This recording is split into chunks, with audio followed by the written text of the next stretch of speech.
इस लॉर्ड आप सबको जल्द से जल्दी आने वाला प्रभु यीशु मसीह की अति पवित्र नाम में मैं शुभकामनाएं देता हूँ। और भी एक दिन प्रभु ने हमारे आयु में जोड़ दिया आनंद काल की तैयारी के लिए। मैं ये सोचता है कि जो नया जन्म पाया, नया जन्म पाने के बाद में उस आनंद काल का बारे में हमें कितना अच्छा दर्शन चाहिए क्योंकि आज मैं एक साधारण व्यक्ति नहीं, मैंने प्रभु से नया जन्म पाया। महान प्रभु का अनुग्रह मुझ पर हुआ।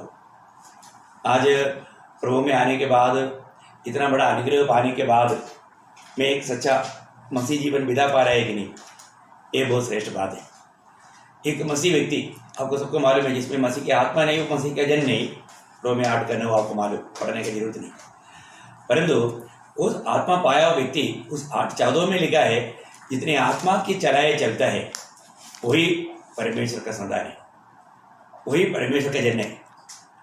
हमें आत्मा पाया है तो हमें आत्मा के अनुसार चलना भी चाहिए। आज मैं आत्मा के अनुसार नहीं चलता, मेरी इच्छा में चलता है, मुझे अच्छा लेने वाला मार्ग में चलता है, उसको मसीह जीवन नहीं कहता। बहुत गहरी बात है, मैं आपको बताना चाहता हूँ। आज भी मैं आपके लिए इतना तगड़ा भोजन तैयार करके बैठा है, इसलिए हर में ही मैं आपको बताना चाहता हूँ। आप जब वचन भी सुनता है तो आत्मा का अधीन होकर के सुनना। बहुत बार लोग वचन सुनने के टाइम पर आत्मा में नहीं, आत्मा का अधीन नहीं, वचन पढ़ने के समय में, बाइबल पढ़ने के समय में वो आत्मा में होकर के नहीं पढ़ता, इसलिए उन बातों को समझ में नहीं आता उनको। प्रभु के आत्मा के अधीन नहीं होगा तो आत्मा हमको बात नहीं समझाएगा, हमें आत्मा समझाना चाहिए। तो इस कारण हरेक प्रभु में आने के बाद में हर बात आत्मा का अधीन होना, आत्मा के अनुसार होना। आपको मालूम है, जब प्रभु यीशु मसीह ने आत्मा भेजने से पहले या आत्मा चेलों पर आने से पहले प्रभु ने उनको दिया हुआ एक गवाही के शब्द आपको मैं बताऊं। जब यूहन्ना का सुसमाचार 16 अध्याय उसका 13 और 14 है। परंतु जब अतः सत्य का आत्मा आएगा तो तुम्हें सब सत्य का मार्ग बताएगा, क्योंकि वह अपनी ओर से न कहेगा, परंतु जो कुछ सुनेगा वही कहेगा, और आने वाली बातें तुम्हें बताएगा। वह मेरी महिमा करेगा, क्योंकि वह मेरी बातों में से लेकर तुम्हें बताएगा। बहुत अच्छा रीति में प्रभु ने अपने चेलों को समझाया। तो आज हमारे जीवन में पहली बात, प्रभु का सृजा हुआ लोगों के द्वारा प्रभु का महिमा होना चाहिए। वो कब होगा? जब हम प्रभु के आत्मा की अगुवाई में चले। वह सत्य की आत्मा है, पवित्र आत्मा का और एक नाम है सत्य की आत्मा। वो कभी भी हमें गलत मार्ग में लेकर नहीं जाएगा। ये खास करके आप ध्यान रखना।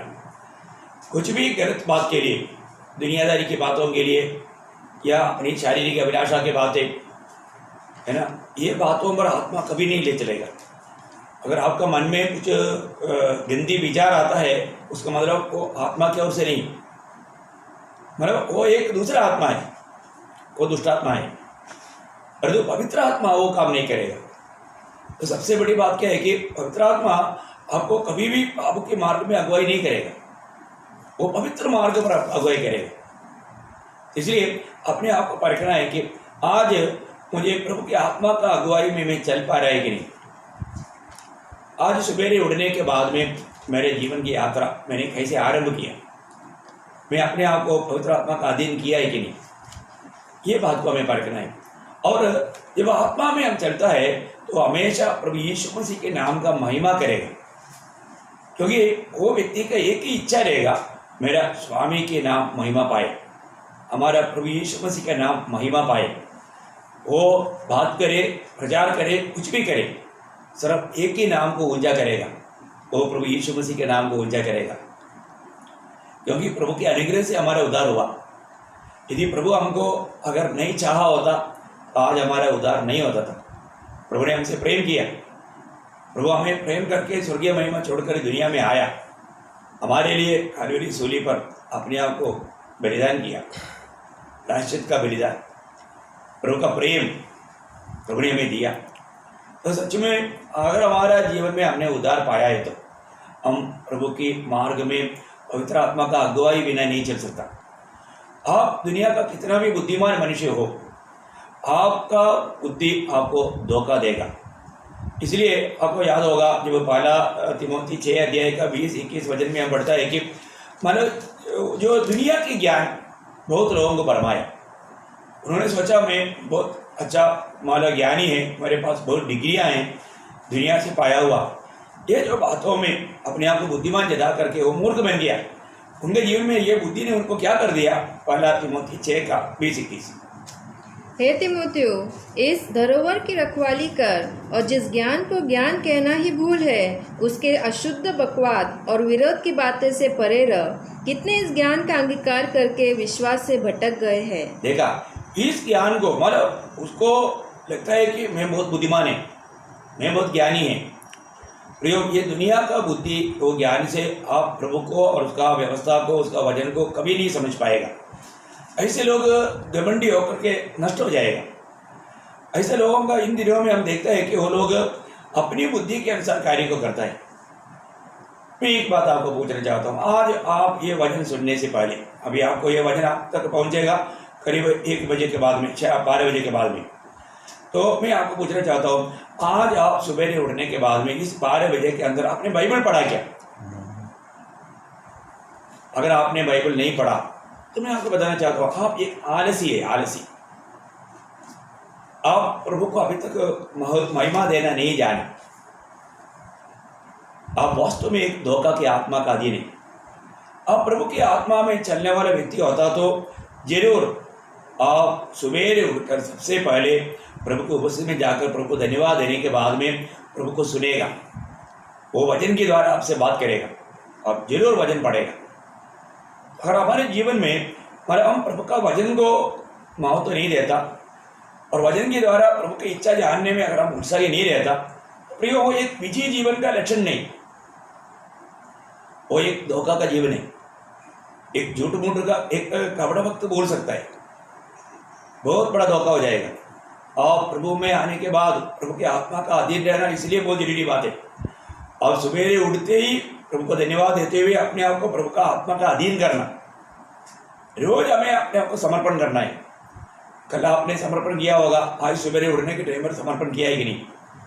जब तक आप अपने आप को आत्मा का अधीन नहीं करता, प्रभु का आत्मा आपको कभी इस्तेमाल नहीं करेगा।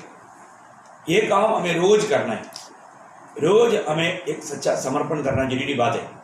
बहुत लोग बात बताता है, 1-2 दिन के लिए याद रहता है, इसके बाद भूल जाता है, इसलिए आपको बार बार याद रहना पड़ता है। मैं आपको बताना चाहता हूँ, आज के दिन में आपने अपने आप को संपूर्ण समर्पण किया है क्या? आज के दिन में आपने बाइबल पढ़ा है क्या?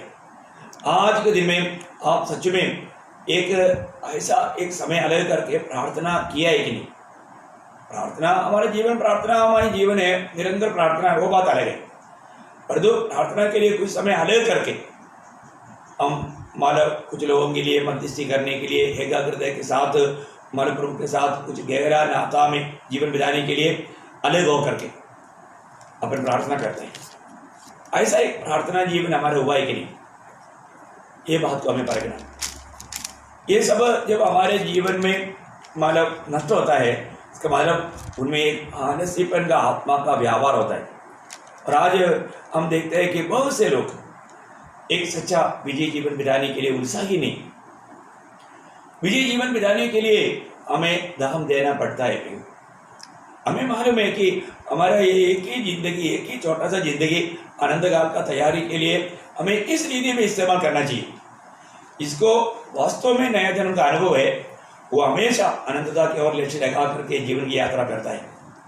ऐसा है तो आज मेरा जीवन का लक्ष्य क्या है? आज मैं किस प्रकार जीवन बिताता हूँ? आज प्रभु मुझ में प्रसन्न है क्या? और प्रभु मुझ में आनंदित नहीं है तो मुझे आनंद काल का नुकसान है। हर पल हम प्रभु को आनंदित करना हमारा कर्तव्य है। प्रभु ने हमको जो नया जन्म दिया, वो नया जन्म दिया हुआ हर एक लोगों को ये जानना चाहिए प्रभु का मेरे प्रति योजना क्या है। आपको सबको याद होगा एफेसियों 2 अध्याय का 10 वचन, मुझको और आपको प्रभु ने नया जन्म देने के पीछे प्रभु का एक बड़ा उद्देश्य है, प्रभु का एक लक्ष्य है, वो बात हमें जानना चाहिए। यहाँ पर एफेसियों 2 अध्याय उसका 10 वचन में हम देखता है, क्योंकि हम उसके बनाए हुए हैं हम उसकी बनाए हुए हैं। और मसीह यीशु में उन भले कामों के लिए सृजे गए देखा, मसीह यीशु में हमें उन भले कामों के लिए सृजे गए जिन्हें परमेश्वर ने हाँ। पहले से हमारे करने के लिए तैयार किया। देखा, प्रभु ने हमारे लिए पहले से तैयार किया। प्रियो, क्या क्या बात प्रभु ने मेरे लिए पहले से तैयार किया है, ये बात हमें जानना चाहिए। और उन बातों को ना जान करके हम अपने को अच्छा लगने वाला कामों को करके चलेगा तो क्या फायदा प्रियो? उसमें प्रभु की उपस्थिति में कुछ भी प्रभु का प्रसन्नता का कार्य नहीं होगा। उस दिन वो दोषी ठहरेगा। इस कारण हमारे जीवन में हमें जानना चाहिए प्रभु का प्रति मेरे प्रति प्रभु का उद्देश्य क्या है, वो जानना। आपको मालूम है, उसी एफेसियों पहला अध्याय का 4 वचन में क्या लिखा? पहला अध्याय का 4 वचन, जैसा उसने हमें जगत की उत्पत्ति से पहले उसमें चुन लिया। हमें जगत के उत्पत्ति से पहले हमें मसीह में चुन लिया। क्यों चुन लिया? कि हम उसके निकट प्रेम में पवित्र और निर्दोष हो। देखा, हम उसके निकट पवित्र और एक निर्दोष हो। हमें एक पवित्र जीवन, एक निर्दोष जीवन बिताए। प्रभु में आने के बाद में आज हमारे जीवन कैसा है? एक पवित्र और निर्दोष जीवन में बिता पा रहा है कि नहीं? जब तक हम प्रभु का इच्छा जान करके उसकी राहों पर नहीं चलेगा तो हम पवित्र जीवन बिताने का सवाल ही नहीं। प्रभु की इच्छा जानने के बाद में भी अगर हम उस इच्छा पर बना नहीं रहता तो उसका मतलब वो पाप में जीवन बिता रहे। पहली बात, इसलिए हमें हमारे प्रति प्रभु की इच्छाओं को जानना चाहिए और बहुत उत्साह से उसको मानना चाहिए। और प्रभु जरूर अपने बुलाए हुए लोगों को प्रभु की इच्छा प्रकट किया है और ये वचन में पूर्ण रूप में प्रभु का सारा हमारे प्रति इच्छा प्रकट किया है। वो बातों को जानने में, मानने में प्रभु का लोग बहुत उत्साही रहेगा। हमें इस जीवन से मरने के बाद में हम चाहते हैं कि हम स्वर्ग जाए। प्रियो, स्वर्ग को स्वर्ग बनाने वाला क्या है? अभी आपको मालूम है, आप एक घर में रहता है, वहां पर आपका डैडी मम्मी नहीं तो आपको क्या आनंद है? अब अकेले रहता है तो उसमें क्या आनंद है? जब आपका डैडी मम्मी के साथ या आपका पत्नी और बच्चों के साथ रहेगा तभी तो आनंद है। तो स्वर्ग का सच्चा आनंद क्या है? प्रभु यीशु मसीह है। यीशु मसीह वहां पर नहीं है तो वो स्वर्ग को स्वर्ग नहीं कहा जा सकता। इस कारण हमें ये बात को बहुत गहराई से समझना। ये बात हम बहुत बार सुना, मैं आपको दोहराना चाहता हूँ। आज यहाँ पर जो प्रभु के संगति में रहकर उस स्वर्गीय आनंद में जीवन नहीं बिताता, उसको उस स्वर्ग का आशा भी व्यर्थ है। आज आपके अंदर वो स्वर्गीय आनंद है क्या? क्योंकि आज यीशु मसीह आपके आत्मा में है। आज आप प्रभु की आत्मा मतलब अपनी आत्मा में मगन है क्या? एक आत्मिक जीवन बिता पा रहे क्या? जब तक आप यीशु मसीह को अपने जीवन की प्रभुता अगर नहीं दिया, प्रभु की इच्छा पर आप जीवन नहीं बिताएगा, प्रियो, आप एक सच्चा एक आनंददायक जीवन नहीं बिता पाएगा। आज भी बहुत लोग बहुत दुखी और निराश क्यों हैं? क्योंकि उनके बारे में प्रभु की इच्छा क्या है उन्होंने नहीं जाना। आपको मालूम है, विजयी लोग कभी भी निराश नहीं रहता, दुखी नहीं रहता, वो आनंदित रहता है क्योंकि वो विजयी है। इसका मतलब अगर हम आत्मा में एक विजयी जीवन बिताता है तो हमारा चेहरा वो बात प्रकट करेगा, ये वास्तव में प्रभु के साथ एक विजयी जीवन बिता रहे हैं। आज हम प्रभु के साथ विजयी जीवन बिताने पर ही सच्चा आनंद, मतलब दुनिया का कष्ट क्लेश उसके लिए एक वादा नहीं। दुनिया में जरूर कष्ट क्लेश आएगा, उसमें भी हमें विजयी पाना है। जब याकूब पहला अध्याय का 12 वचन में याकूब क्या बोलता है? जब हमारे जीवन में परीक्षा आता है, वो परीक्षा कई प्रकार का हो सकता है, लेकिन उन परीक्षाओं में हम परीक्षा में पढ़ गया है तो हमारा हम आनंदमय जीवन नहीं बिता सकता। वहां पर क्या याकूब कहता है? याकूब 1:12, धन्य वह मनुष्य जो परीक्षा में स्थिर रहता है, क्योंकि वह खरा निकलकर जीवन का वो मुकुट पाएगा जिसकी प्रतिज्ञा प्रभु ने अपने प्रेम करने वालों से की है। कितना अनोखा बात है प्रिय। आप सोचिए, मतलब परीक्षा कौन सहेगा? परीक्षा पर विजय कौन पाएगा? प्रभु को प्रेम करने वाले लोग। प्रभु को प्रेम करने वाले लोग परीक्षाओं पर विजय प्राप्त करेगा, क्योंकि वो आत्मा का अगुवाई में चलता है। वो कोई भी विषय आ गया तो वो प्रभु को पूछेगा, प्रभु यहाँ पर मुझे क्या करना चाहिए, नहीं तो प्रभु इस स्थान में आप होता तो आप क्या करता, ये मालूम करके वो कदम बढ़ाएगा। कई बार हम प्रभु को पूछता नहीं, प्रभु की इच्छा को पूछता नहीं, है ना, प्रभु इस जगह में है तो प्रभु क्या करता, वो बात को परखता ही नहीं। हम अपनी बुद्धि में अपनी समझ के अनुसार कार्य करता है और उसमें हम हार जाता है, इसलिए हम बहुत दुखी और निराश हो जाता है। एक एक दिन में हमारे जीवन में कितना परीक्षा आता है प्रिय, एक एक दिन में हमारे जीवन में बहुत प्रकार का परीक्षा आता है। उन परीक्षाओं में हम वास्तव में विजयी हो पा रहे हैं क्या? हमारे जीवन में आने वाला संकट प्रतिकूल है ना, कई भी प्रकार का हो सकता है, लेकिन उसमें हम उन परीक्षाओं को कैसे सामना करता है, अपनी ताकत से या प्रभु की आत्मा से। जो भी प्रभु की आत्मा के अधीन रह करके सामना करेगा तो उसके लिए कोई दिक्कत नहीं, वो हर अवस्था में आनंदित और मगन रहेगा।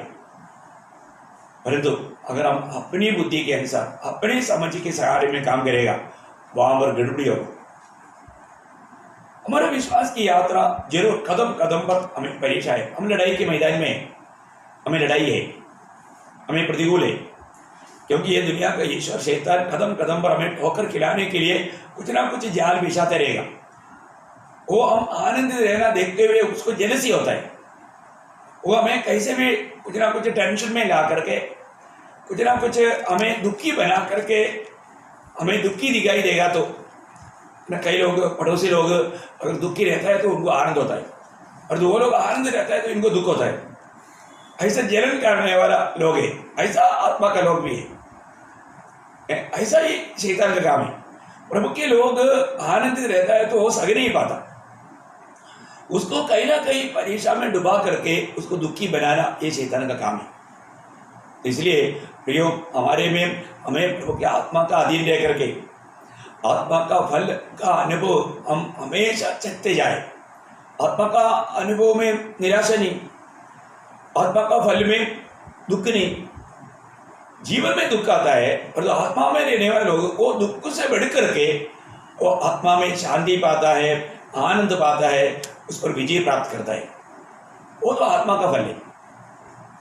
आत्मा का फल आत्मा में रहने वाले लोगों में हमेशा दिखना चाहिए।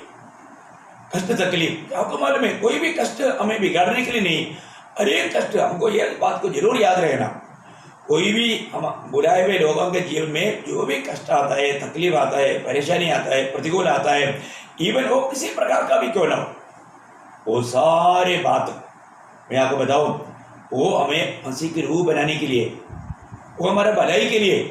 और तो कई बार हम ये बात को नहीं समझता है कि मेरे जीवन में आया हुआ कष्ट ये मेरा भलाई के लिए आया करके।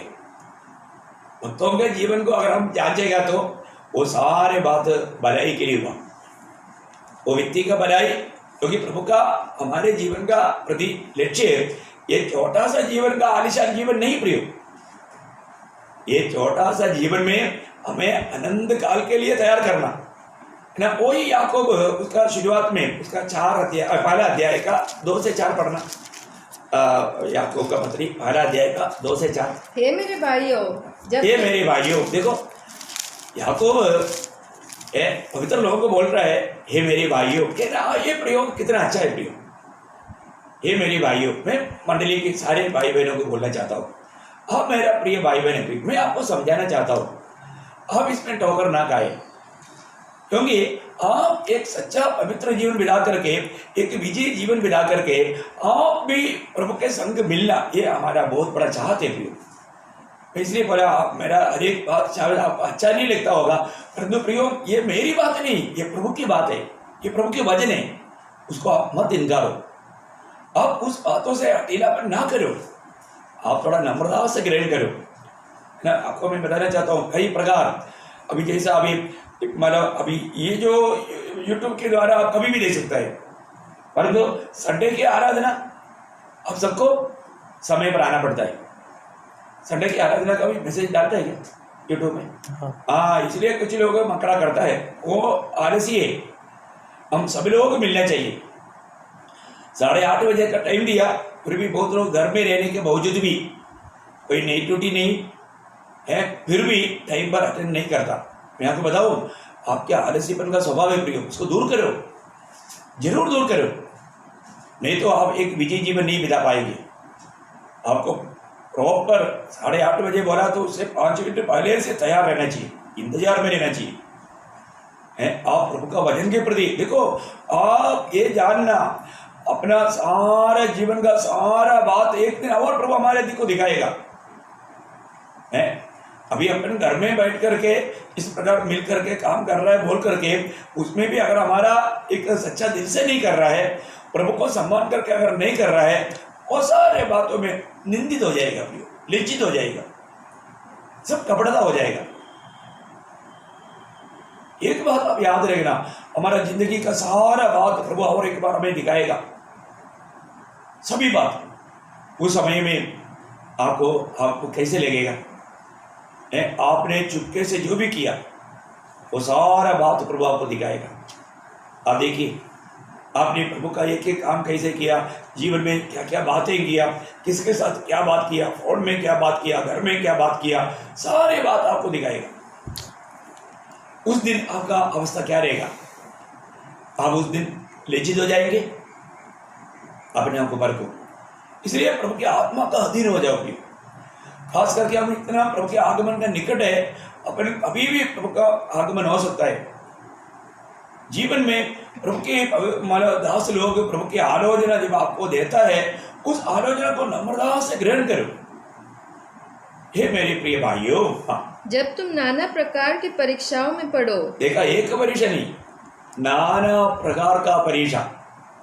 आप सोचिए प्रियो, ये शारीरिक हो सकता है, आर्थिक हो सकता है, मानसिक हो सकता है, मतलब ऐसा कई प्रकार का, नाना प्रकार का है।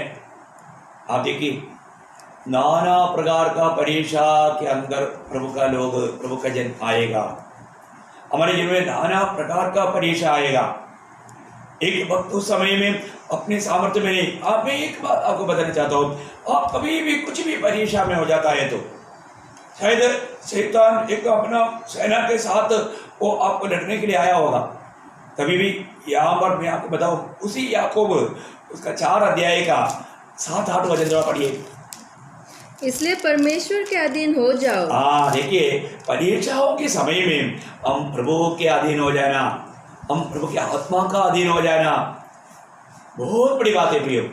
अधीन हो जाओ और शैतान का सामना करो। हाँ, शैतान का सामना करो तो वो तुम्हारे पास से भाग निकलेगा। देखा, भाग निकलेगा।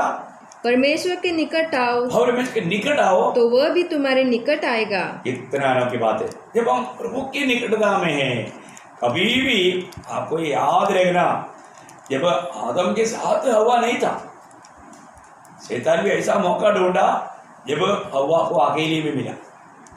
उस समय में उसने बहुत चतुराई से उसको भगाया।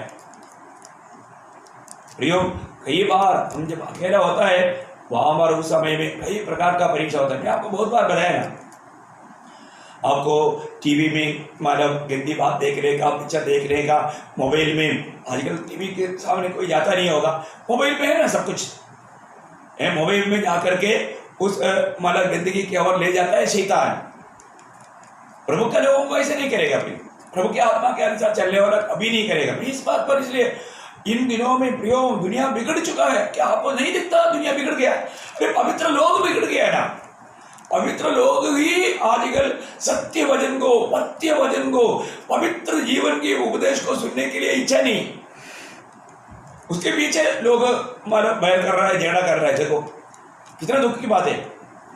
नम्र बनो प्रियो, हमें बहुत बड़ा अनुग्रह मिला है। हमें भाव में जीने के लिए प्रभु ने अलग नहीं किया, एक पवित्र जीवन के लिए अलग किया। प्रभु की इच्छा जानो। इस छोटा सा जीवन में और हम अपनी इच्छा में, अपनी अभिलाषा में जिएंगे तो उस दिन लज्जित हो जाएगा। बहुत से लोग त्यागा जाएगा, क्योंकि प्रभु की आत्मा का अधीन नहीं रहा। वो पाप में मरा, प्रभु में नहीं सोया, वो प्रभु के आगमन में नहीं जाएगा। जो प्रभु में नहीं रहता वो प्रभु के आगमन में नहीं जाएगा। जो प्रभु के आगमन की बाहर जो करके तैयार रहने वाले लोग जाएगा, ये कभी नहीं भूलना। इब्रानियों 9:28 में लिखा है, जो कि बाहर जो होता है उसके लिए आ रहा है। मत्ती 25:10 में लिखा है, जो तैयार थे वो चला गया। जो तैयार थे, और प्रभु यीशु मसीह बार बार बोला तुम तैयार रहना, तुम जागते रहना, तुम इंतजार में रहना।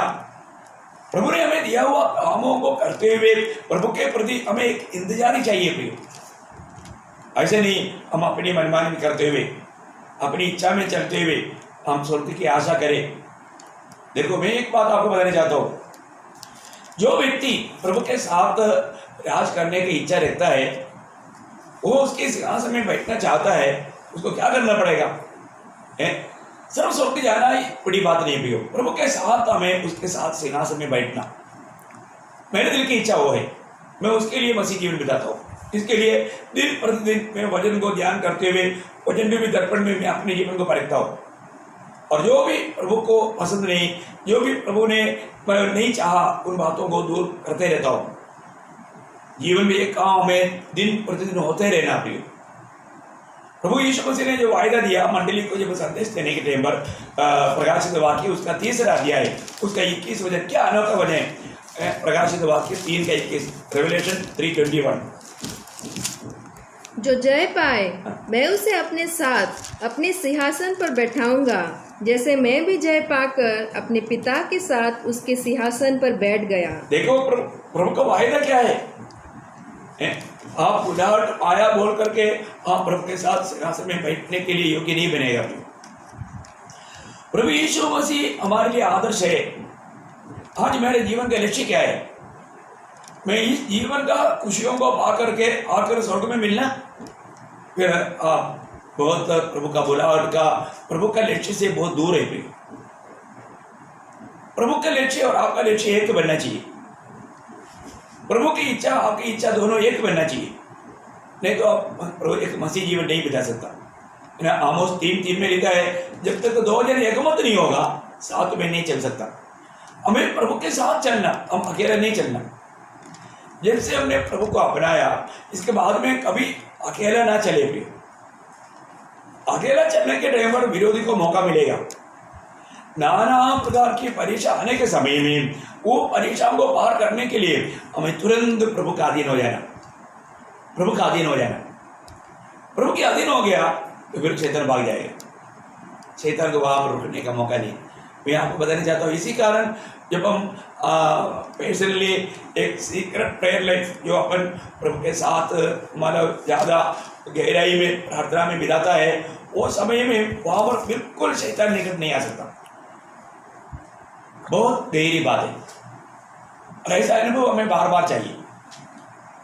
निरंतर प्रार्थना करना चाहिए। वो बात मैं पिछले दिन में भी आपको बताया।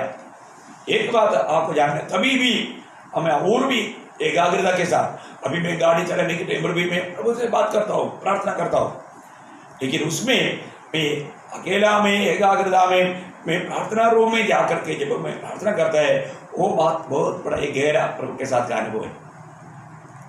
बहुत बड़ी बात है, हमें ये अनुभव चाहिए, प्रार्थना का अनुभव चाहिए, प्रार्थना में और भी बढ़ना चाहिए। तो यहाँ पर याकूब बोलता है, जब तुम्हें नाना प्रकार का परीक्षा आए, ये कैसा परीक्षा नहीं, और एक्चुअली ये एक विश्वास का फर्क है। अब आगे उसको पढ़िए। हे मेरे भाइयों, जब तुम नाना प्रकार की परीक्षाओं में पढ़ो तो इसको पूरे आनंद की बात समझो। ऐसे कैसा? परीक्षा आ गया, आनंद कैसे समझेगा?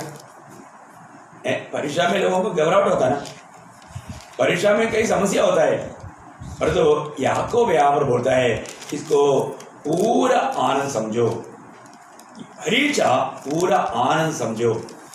हाँ, ये एक आत्मा में जीने वाले व्यक्ति का मतलब विचार, उनका रिजल्ट। आपको मालूम है ना, जब फिलिपियों 4:4 में बंदी गृह में रह करके, 5 स्टार होटल में रह करके नहीं, अपने घर में रह करके नहीं, बंदी गृह में इतनी तकलीफ में रह करके भी प्रेषित पौलुस बोलता है ना, फिलिपियों 4:4, प्रभु में सदा आनंदित रहो। हाँ देखो, आप घर में है इसलिए आनंदित करो, ऐसे नहीं। आप 5 स्टार होटल में है इसलिए आनंद करो, ऐसे नहीं। प्रियो, प्रभु में, यीशु मसीह में, हमको ये बात को जानना है, आज मैं मसीह में है क्या? मसीह में है तो हमें हमेशा आनंदित करना ही चाहिए। प्रभु का वचन कितना सुंदर है? प्रभु में सदा आनंदित करो। हाँ, मैं फिर कहता हूँ आनंदित रहो। देखा, आनंदित रहो प्रियो, आनंदित रहो। आपके जीवन में आपका कष्ट तकलीफ में आप बर्बाद नहीं हुआ, आप नाश नहीं हुआ। देखो दुनिया के लोग कष्टों में क्या करता है, आपको मालूम है ना। देखो दुनिया के लोग कष्टों में जा करके आत्महत्या करता। आजकल कितने लोग, कितने अमीर लोग है ना, फिल्म स्टार लोग, हीरो हीरोइनी सब आत्महत्या करता है, पर जो प्रभु के जन कभी भी आत्महत्या नहीं करता, क्योंकि उनको मालूम है उसके आत्मा के ऊपर उसको कोई अधिकार नहीं, और ऐसे करेगा तो सीधा नरक ही जाएगा, और वो प्रभु की आत्मा का अगुवाई से कभी नहीं करेगा। प्रभु के लोग कभी आत्महत्या किया करके ऐसे झूठे लोग करता है। मुझे इतना क्लियर मालूम है, एक बार मैं एक जगह नहीं बोलेंगे, मतलब वहाँ पर काफी वो बहुत बड़ा एक संगठन था, वो लोगों का एक पास्टर मेरे सामने बैठ करके भजन के सामने सो रहा था। मतलब 4 दिन का मीटिंग था, चारों दिन मैंने देखा वो व्यक्ति आ गया, भजन शुरू हो गया, वो सोना शुरू हो गया। एक्चुअली क्या है कि वो एक मतलब उस संगठन का एक पास्टर है, एक सीनियर पास्टर है, परंतु देखा कुछ दिन के बाद में उन्होंने प्रभु को निंदा किया। मैंने उस व्यक्ति को पर्सनली भी बात किया, तो वो कुछ दिन के बाद में आत्महत्या किया। बहुत भयंकर बात है। तो ये मैं आपको बताना चाहता हूँ, ऐसे लोग हैं प्रियो, क्योंकि बहुत लोग जो उधार नहीं पाया सिर्फ पैसा के लिए। आपको मालूम है आज भी कितने लोग पैसा के लिए काम करता है प्रियो, पैसा कमाने के लिए पेमेंट रेट पर। आपको मालूम है कई लोगों को रिपोर्ट देना पड़ता है। रिपोर्ट भेजने वाला सेवा प्रभु का सेवा है ही नहीं प्रियो। रिपोर्ट करने वाला, और वो रिपोर्ट में वो लोग कितना गलत बात भी रिपोर्ट करता है, वो सिर्फ पैसा का सेवा करता है, पैसा का सेवा। यीशु मसीह के नाम पर कमाई करने के लिए, एक सुखदायक जीवन बिताने के लिए काम करता है प्रियो। यीशु मसीह ने ऐसा आदर्श नहीं दिया, उस प्रेरित लोगों ने ऐसा आदर्श नहीं दिया। मतलब यीशु मसीह भी पैसा के लिए सेवा नहीं किया, प्रेरित लोगों भी पैसा के लिए सेवा नहीं किया, पैसा के पीछे नहीं भागा, किसी ने उनको पैसा देगा करके वायदा नहीं किया। इसका मतलब यीशु मसीह का सेवा भी नहीं, प्रेरितों का सेवा भी नहीं, पर किसका सेवा है? मनुष्य की सेवा। बाबेल है, बाबेल। मैं आपको सीधा, वो शायद बाइबल के बारे में बाइबल कॉलेज में जाकर के डिग्री लिया होगा, पर तो झूठा है प्रियो। आप उसकी बातों पर बहकना नहीं। वो प्रभु का भेजा हुआ नहीं, उसका लक्ष्य पूरा अपने सर्टिफिकेट रह करके पैसा कमाना। इसलिए मैं आपको बताना चाहता हूँ, एक डेंजर बात है, वो प्रभु की नियुक्त सेवक नहीं। प्रभु कभी भी उस व्यक्ति को कभी भी स्वीकारेगा नहीं। वो सच्चा उद्धार पाया है तो इस प्रकार का सेवा छोड़ देगा, प्रभु की इच्छा के अनुसार वो सेवा करेगा। प्रभु नियुक्त किया हुआ जगह पर जाकर सेवा करेगा। जैसे अभी मैंने अपनी नौकरी भी छोड़ करके प्रभु के बुलाव के अनुसार नासिक में सेवा करने के लिए बोला, नासिक में एक दीवट खड़ा करने के लिए प्रभु ने कहा, मैंने वो काम किया। ऐसा प्रभु की नियुक्त किया हुआ लोग होना चाहिए।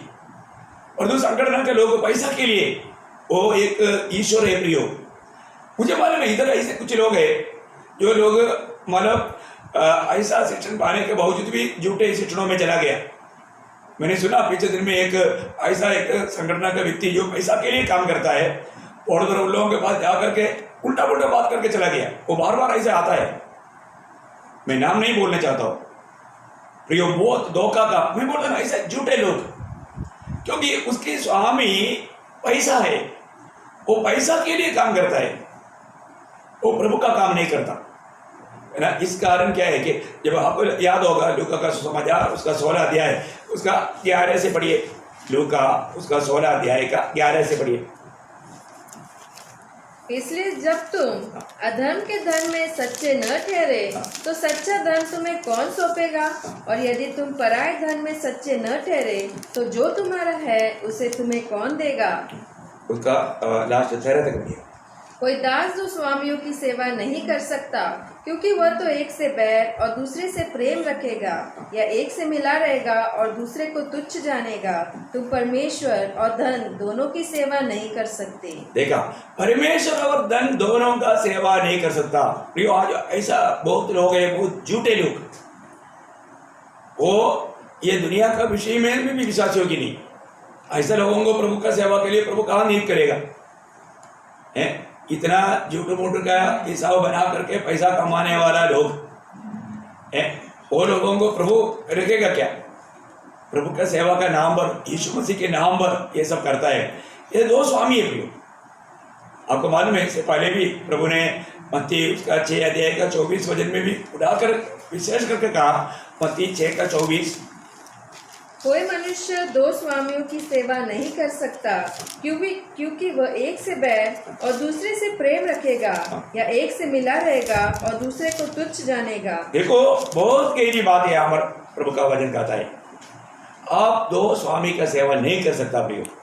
मुझे मालूम है हमारा कुछ ऐसे भाई लोग था, एक बार मैंने एक भाई को समझाया कि आप ये जो करना, और वो लोग मतलब एक मीटिंग के लिए जा रहा था, वो लोग वहां पर जाकर के वो लोग ट्रेन में यात्रा में पूरा बातचीत क्या है, हम कैसे मतलब संगठन से ज्यादा पैसा कमा सकेगा, वो पद्धति बना रहा था। मैं ऊपर सोया हुआ था ट्रेन में, वो लोग मुझे नहीं देखा, पर मैं उधर से आने के बाद में उसमें मेरा एक पहचान का भाई था, मैं नाम नहीं बताएंगे, नासिक में था वो, अभी इधर नहीं है, तो परंतु अभी प्रभु का सेवा में मैं आपको बताना चाहता हूँ प्रियो।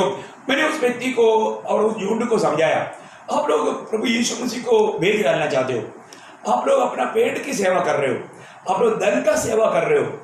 मैंने उनको ये बातें बताया, उनको सबको उनका पूरा चमड़ा उतर गया है। इसके बाद में वो जो भाई जो अपना हमारा जो नासिक में था, उन्होंने वो संगठन का काम छोड़ दिया। मैं एक बात आपको बताना चाहता हूँ कि आखिर में प्रभु ने उसको किस कार्य चुना, उस प्रकार एक गांव में जाकर प्रभु का सेवा भी कर रहा है। प्रियो, मैं आपको एक नम्र दिल से बोलना चाहता हूँ, ये जो भी आप काम कर रहा है यीशु मसीह के नाम पर क्यों ना होगा, परंतु आप पैसा के लिए पेमेंट विषय पर कर रहा है तो आप एक प्रभु का दास नहीं, प्रभु का चुना हुआ नहीं, प्रभु का नियुक्ति नहीं, आप सिर्फ पैसा की सेवा कर रहे हो, आप प्रभु की सेवा नहीं कर रहे। प्रभु कभी भी उसको प्रभु के नाम का या प्रभु का महिमा का बात कभी स्वीकारेगा नहीं। वो व्यक्ति धोखा खाएगा, वो अपने आप को बहुत बड़ा धोखा दे रहा है। इसलिए मैं आपको बताना चाहता हूँ, ऐसा बातों से सावधान रहो, ऐसे बातों से सावधान रहो। हमारे जीवन में सबसे बड़ी बात है कि इस प्रकार का कोई भी बात आज हर प्रकार की पाप से, आपको मैंने कल भी पढ़ाया, कोई पढ़ा तिमोथी 6 का 10 में, धन का लोभ पाप का जड़ है, धन का लोभ है ना, इस पढ़े, क्योंकि रुपए का लोभ सब प्रकार के बुराइयों की जड़ है, जिसे प्राप्त करने का प्रयत्न करते हुए बहुतों ने विश्वास से भटक कर अपने आप को नाना प्रकार के दुखों से छलनी बना लिया है। देखा प्रियो, वो लोग पाप के मार्ग में हैं, वो पैसा के पीछे उनका आंखें अंधा हो गया, ब्लाइंड हो गया। वो शायद बोलेगा मुझे मतलब ऐसे ऐसे थियोलॉजिकल डिग्री है, मैं ये पढ़ के आओ कि प्रियो, ये सब कहाँ से, ये सब दुनिया से आपको मिला, आपके बुद्धि से मिला। मंडली की सेवा पवित्र आत्मा के द्वारा है। प्रभु के आत्मा से सेवा करने वाले लोग ही सिर्फ यीशु मसीह के नाम ऊंचा कर सकता है। आपकी बुद्धि से प्रभु का सेवा करने का व्यवस्था बाइबल नहीं कहता। मंडली एक एक लोगों को सिद्ध करेगा, सिद्ध करने का कार्य सिर्फ मंडली का है। आप इन सारे बातों में, मुझे मालूम है कोई भी संगठन का व्यक्ति सुनेगा तो उनको बिल्कुल अच्छा नहीं लगेगा, जो पैसा के पीछे काम करता है वो व्यक्ति को ये संदेश बिल्कुल अच्छा नहीं लगेगा। लेकिन मैं आपको बोलना चाहता हूँ, बाइबल को सिखाता है, प्रभु यीशु मसीह ने और प्रेरितों ने कोई सिखाया। इसलिए इस सिखलाई के बाहर आप जाना चाहते हो, आप अपने आप को बहुत प्रकार धोखा दे करके आप भयानक रीति में भयंकर सजा पाने के लिए, आप विश्वास से भड़का हुआ एक व्यक्ति है, आप दूसरे को भी भड़का सकता है, आप एक व्यक्ति को विश्वास में ला नहीं पाएगा। प्रभु आपको अपनी महिमा के लिए कभी इस्तेमाल नहीं करेगा, ये याद रखना है। पाप प्रियो, पाप इतना एक भयंकर अवस्था है, आप पाप में जी करके आप प्रभु को प्रसन्न करा पाओगे? अनंत काल का नरक भयंकर है प्रियो। अभी आपको मालूम है कोरोना का बात सुना तो लोग कितना डरता है। एक व्यक्ति को कोरोना हो गया सुनेगा तो वो भागता है, और वो व्यक्ति अगर कोई घर में आएगा तो उसको लाठी से मार देगा। कितनी जगह पर वो संभव हो रहा है। इसका मतलब एक बीमार व्यक्ति वो व्यक्ति को इस प्रकार हम खत्म करना चाहता है तो प्रियो आपके जीवन में पाप है, वो पाप कोरोना से भी भयंकर है। कोरोना कोई बड़ी बात नहीं, परंतु पाप भयंकर बात है। पाप भयंकर बीमारी है। पाप का बीमारी आपको नरक की आग में पहुंचाएगा। आप प्रभु में होकर के कोरोना में भी मरेगा तो प्रियो आप स्वर्ग में जाएगा। आप सोचो, आप इस कोरोना से आज कितना डरता है। आज दुनिया पूरा डर रहा है।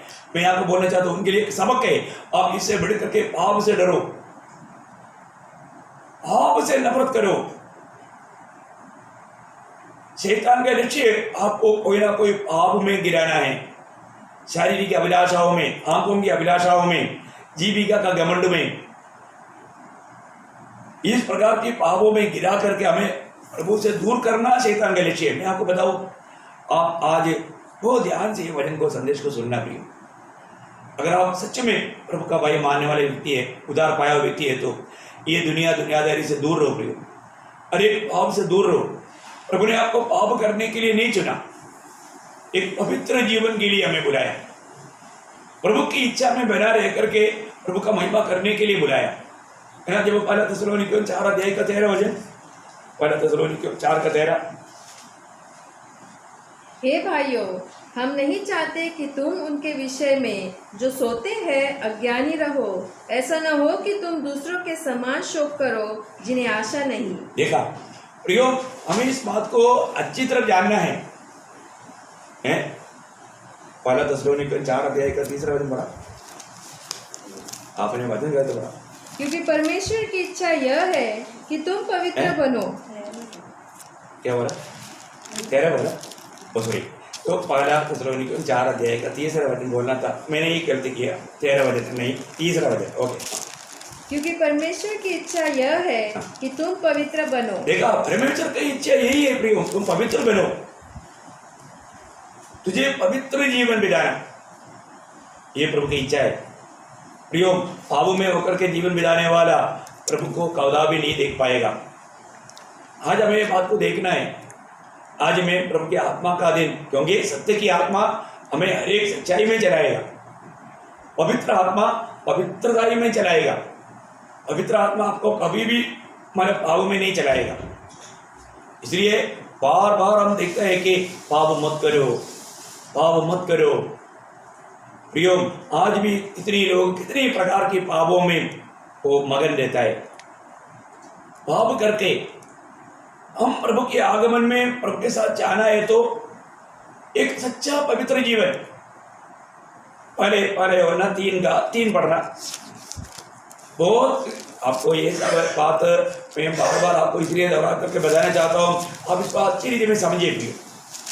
पहला यूहन्ना 3 अध्याय 3 वचन। और जो कोई उस पर यह आशा रखता है वह अपने आप को वैसा ही पवित्र करता है जैसा वह पवित्र है। देखिए, जो व्यक्ति प्रभु के आगमन में प्रभु को मिलने के लिए, प्रभु को देखने के लिए, प्रभु के जैसा बनने के लिए चाहता है तो उसको इस जीवन में जैसा वो पवित्र था वैसा में पवित्र जीवन बिताना। प्रियो, हमारा बड़ा भाई प्रभु यीशु मसीह, उसकी जैसा हम बनना ये स्वर्गीय पिता का इच्छा है। आज मैं प्रभु यीशु मसीह की जैसा बनते जा रहा है कि नहीं है, ये बात को हमें परखना प्रियो।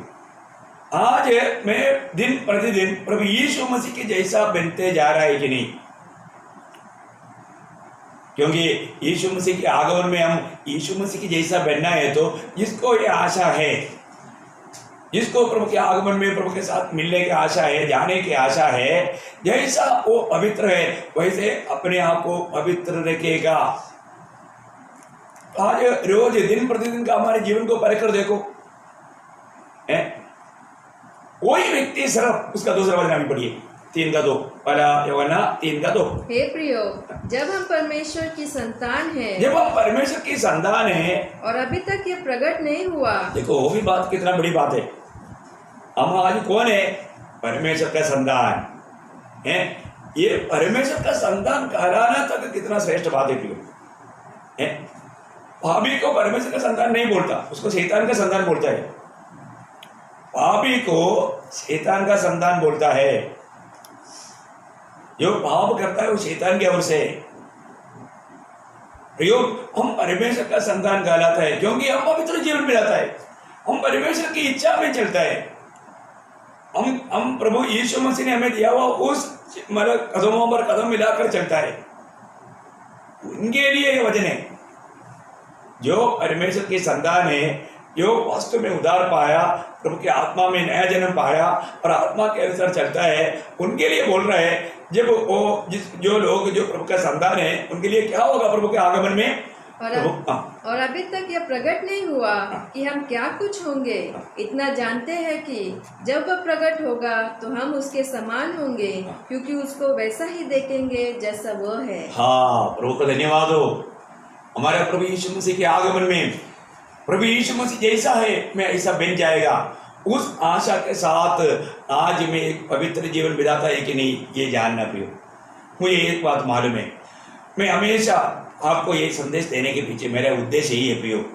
आप भी एक दिन जैसा प्रभु यीशु मसीह ऐसा आप बनना चाहिए।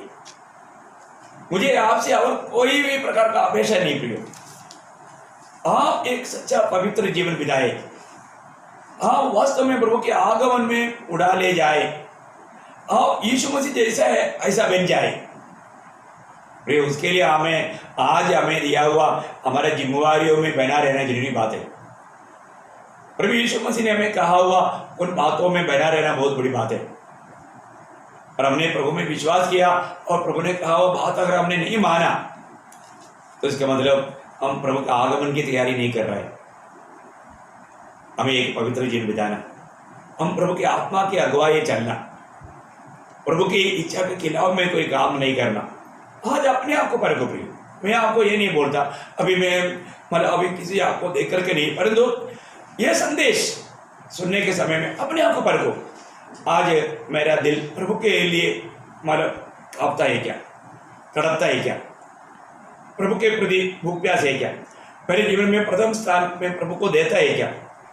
और ऐसा नहीं है तो जरूर आप धोखे में हैं। अब एक दुनियादारी का आलसी मनुष्य है। आप अगर भक्ति कर भी रहा है वो कपड़ भक्ति है, वो सच्चा भक्ति नहीं। तो इसलिए मैं आपसे नम्र विनती करता हूँ। मुझे एक्चुअली बहुत बातें बोलने के लिए आ रहा है, मैं ऐसा बोलेगा तो अपना विषय उधर रह जाएगा। तो मैं आपको बताना चाहता हूँ ऐसे ना करें प्रिय। एक सच्चा पवित्र जीवन बिताओ। आप एक बात को परखो, आपका जीवन का ऐसा कोई भी गलती है क्या जो आपने प्रभु के सामने कबूल करके ना छोड़ा हो, ना त्यागा हो? कितने समय से आपने अपने अभावों को, गलतियों को प्रभु के सामने कबूल नहीं किया? हर रोज अपने गलतियों को परखना।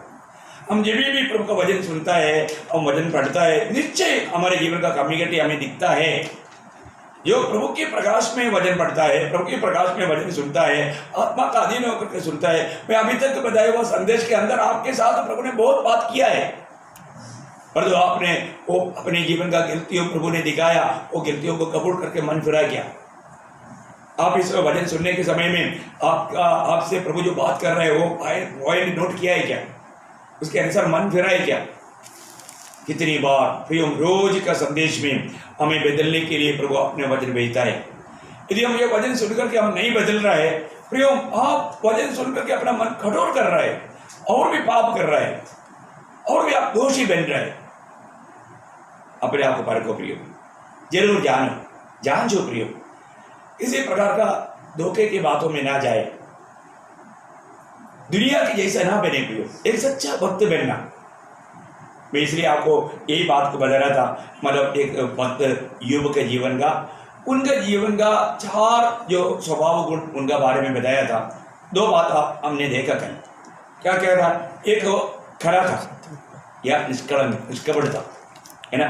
दूसरी बात हमने देखा वो सीधा था। क्या था? सीधा। ये 2 बात हमने देखा। आपको याद होगा, मैं आपको हमेशा बोला है कि आप जब भी वचन सुनने के लिए बैठेंगे उस समय में ये वचनों को याद करके आना।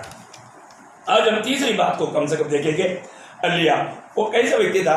योग पहला अध्याय का पहला वचन वापस पढ़ना। उस देश में हाँ। अयुब नामक एक पुरुष था। हाँ। वह खरा पहली बात वो करा था और सीधा था और वो सीधा था। दो बात हमने देख चुका। तीसरा, और परमेश्वर का भय मानता। प्रभु का भय मानता। प्रियो, सबसे बड़ी बात है, प्रभु का भय मानने वाले व्यक्ति को ही भक्त कहा जाता है। प्रभु का भय मानना आज का सबसे बड़ा मतलब दोष क्या है? लोगों को प्रभु का भय नहीं। मैं आपको बताना चाहता हूँ, आज प्रभु के लोग भी बुराई करने के लिए इतना हिम्मत क्यों देखता मालूम है ना? एक्लेशियंस उसका 8 अध्याय का 11 वचन, एक्लेशियंस 8 का 11 वचन, 11 नहीं तो 12, 12 हो सकता है। बुरे काम के दंड की आज्ञा हाँ। फुर्ती से नहीं दी जाती। हाँ। इस कारण मनुष्य का मन हाँ। बुरा काम करने की इच्छा से भरा रहता है। कौन सा 12 है? 11 11 ना? ओके, तो बहुत बड़ी बात है। हमें इस बात को जानना है कि मतलब हमारे जीवन में प्रभु का भय लोगों को आज नष्ट क्यों हो गया? बहुत गहरी बात है। प्रभु का लोगों को भय इसलिए नहीं हुआ कि प्रभु तुरंत ताड़ना नहीं देता, तुरंत ताड़ना नहीं देता। आजकल कई बच्चे लोग बिगड़ने का भी मेन कारण क्या है? उनको डांटता नहीं, उनको ताड़ना नहीं देता, इसलिए वो बिगड़ते जाता है। मैं आपको बताना चाहता हूँ, कभी भी गलती देखता है तो जरूर प्रयोग हमें उसको समझाना चाहिए, उसको वार्निंग देना चाहिए, ताड़ना देना चाहिए। बहुत बड़ी बात है। परंतु आज मंडली में भी क्यों ना हो, कुछ भी गलती भी करेगा तो उनको कुछ बोलने का नहीं। लोग क्या बोलते हैं? हम समझदार है, हमको मालूम है। देखो कैसा वो सुधरेगा प्रिय? मंडली में भी लोग बिल्कुल उनको समझाने के लिए जाएगा तो भी समझने के लिए तैयार नहीं। ऐसा अवस्था जरूर भयंकर घमंड की अवस्था है, एक भयानक पाप है, क्योंकि वो किसी के अधीन होना नहीं चाहता, वो अपना मनमानी के जीवन बिताता है। ये सौदोम का पाप। सौदोम का पाप क्या है? मैं आपको याद दिलाऊं, आपको बताता हूँ। एसेकिएल नबी की किताब 16 अध्याय का 49, 50 दोनों वचन पढ़िएगा। एसेकिएल 16 अध्याय 49, 50। यो मैं एक बात नम्र विनती करता हूँ, ऐसा कुछ गलती मत करे। आपको जो समझा रहा है ना, ध्यानपूर्वक समझो प्रियो। देख, तेरी बहन सदोम का धर्म यह था कि वह अपनी पुत्रियों सहित घमंड करती। देखो, पुत्रियों सहित घमंड करती, पेट भर भर के खाती और सुख चैन से रहती थी और दीन दरिद्रों को न संभालती थी। देखो, उसको दूसरे का कोई मतलब नहीं है। वो खूब खाओ पियो मस्त रहो, उसको अपनी मनमानी है, वो अपनी मनमानी करते थे। इतना दुखदायक अनुभव प्रियो। और आगे, अतः वह गर्व करके मेरे सामने घृणित काम करने लगी। देखा, मेरे सामने खा पी करके मैं टीवी देखूंगा, मैं मोबाइल देखूंगा, मैं कुछ भी करूंगा। देखा, मेरे को कुछ बोलने की जरूरत नहीं, हम समझदार लोग हैं, हम बुद्धिमान लोग हैं। प्रियो, सौदोम का पाप आपके ऊपर राज कर रहे हो। प्रभु कभी नहीं सकेगा है, ध्यान देना। प्रभु ने कितना मौका दिया ना, प्रभु ने अवसर दिया था ना। प्रभु बहुत बार बहुत चेतावनी दिया, ये आखिरी चेतावनी समझो। नम्र बनो प्रियो, नम्र बनो, घमंड मत करो। बहुत लोग अपने आप को मतलब प्रभु का दासों को तुच्छ करता है, प्रभु का वचन को तुच्छ करता है, आखिर प्रभु को भी तुच्छ कर देता है। प्रियो, भयंकर विनाश आ पड़ेगा। आगे बढ़िए। और यह देखकर मैंने उन्हें दूर कर दिया। फिर शमरोन ने तेरे पापों के आधे भी पाप नहीं किए। तूने तो उससे बढ़कर घृणित काम किए और अपने घोर घृणित कामों के द्वारा अपनी जीवन में ये बात को जानना, पाप के कारण प्रभु जरूर ताड़ना भेजेगा। आप समझना प्रिय, प्रभु कभी छोड़ेगा नहीं। एक गंभीर चेतना। और एक बात ध्यान से पढ़ना, बहुत ध्यान से सुनिएगा। देख, तेरी बहन सदोम का धर्म यह था कि वह अपनी पुत्रियों सहित घमंड करती। अपनी पुत्रियों के समेत घमंड करती। पेट भर भर के खाती और सुख चैन से रहती थी और दीन दरिद्रों को न संभालती थी। देखो, दूसरे के प्रति उनको कोई है नहीं।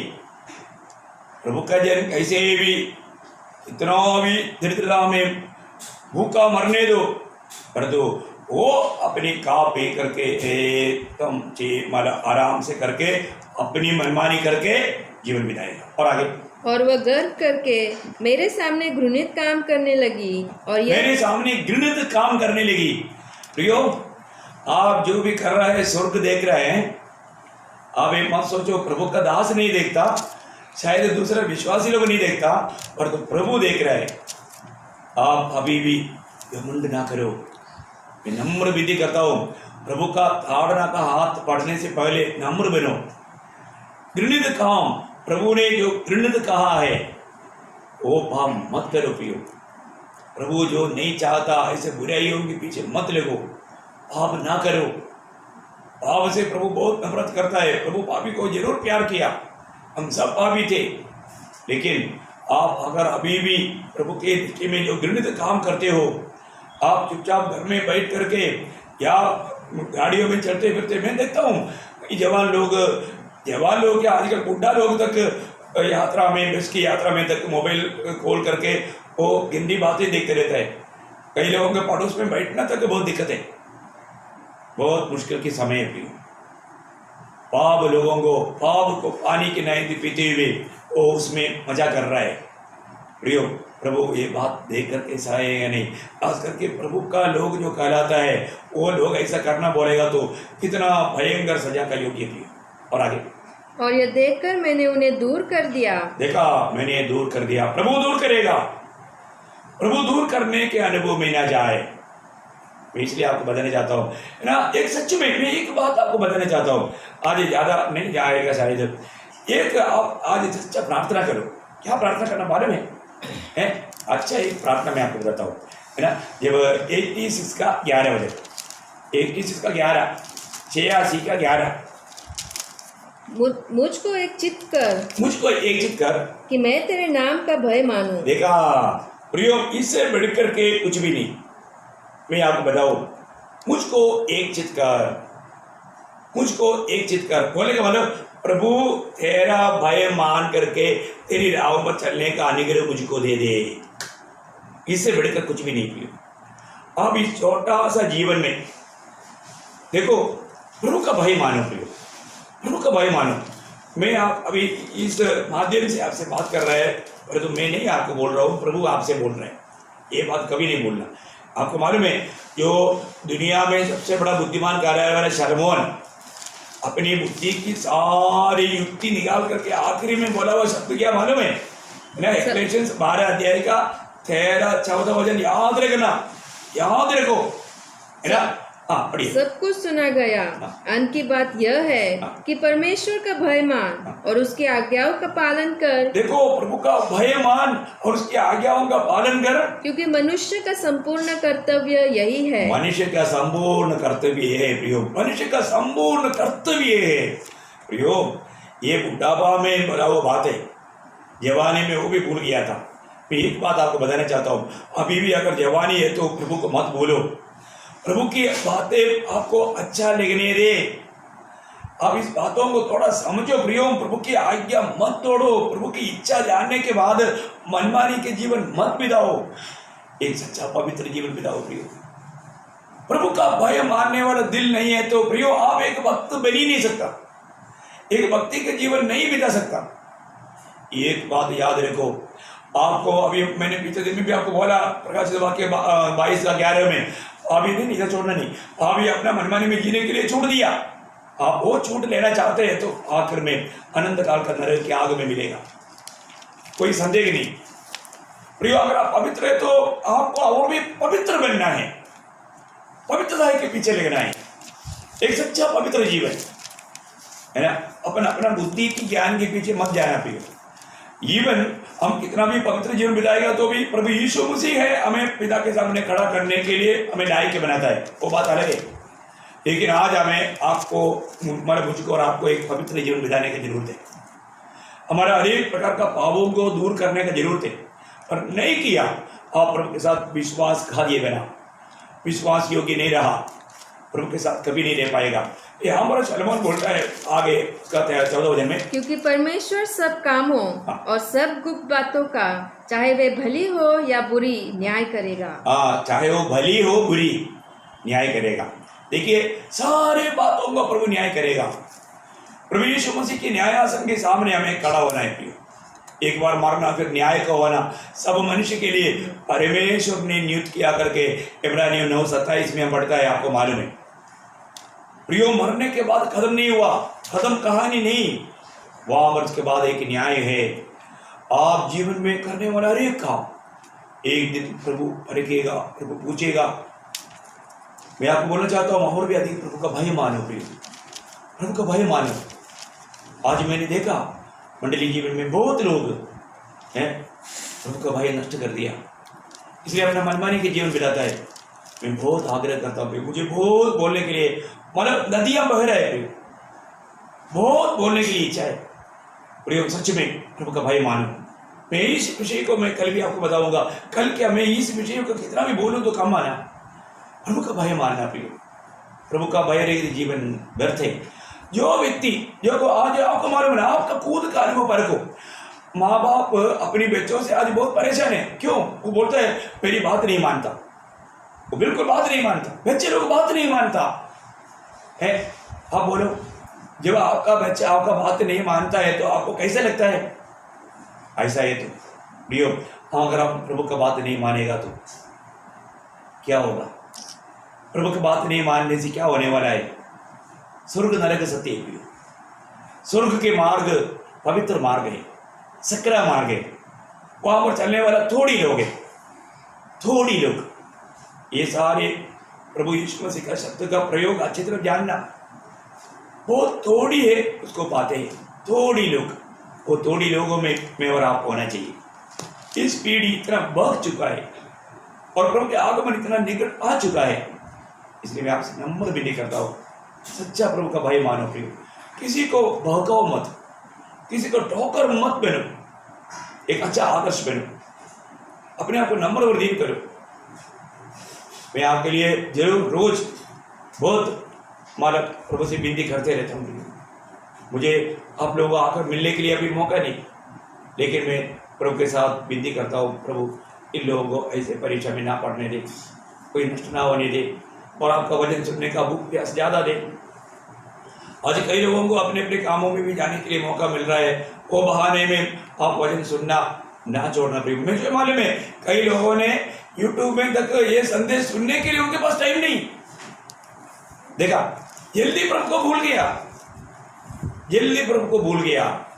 दुखदायक बात है, बहुत दुखदायक बात है। पिछले दिनों का सारे मैसेज संदेश आपने सुना है क्या? हर रोज का संदेश आप सुनता है क्या? जरूर कुछ लोग सुनता है, मैं बिल्कुल आपके प्रति बहुत प्रभु को धन्यवाद देता हूँ। और तो बहुत लोग हैं डेली सुनना तक छोड़ दिया। छोड़ने वालों में आप है या सुनने वालों में आप है? मैं आपको यही पूछना चाहता हूँ प्रियो, अभी अधिक समय नहीं, आपको और समझाने के लिए और एक मार्ग नहीं, प्रभु ने दिया हुआ यह मार्ग है। प्रभु आपसे बात करता है, इसलिए आप प्रभु का सच्चाई में बने रहो, प्रभु का भय मानो प्रियो। प्रभु का भय मानते हुए प्रभु की आत्मा का अधीन रह करके, प्रभु की इच्छा के अंदर रह करके जीवन बिताने के लिए वचनों के द्वारा प्रभु आप सबको सहायता करे। और एक बार जल्दी से जल्दी आने वाला प्रभु यीशु मसीह के अति पवित्र नाम में आप सबको मेरी तरफ से, विवेक और दीपिका, मेरी और ग्रेस की तरफ से मसीह वंदना देता हूँ। प्रभु का अनुग्रह आप सबके साथ।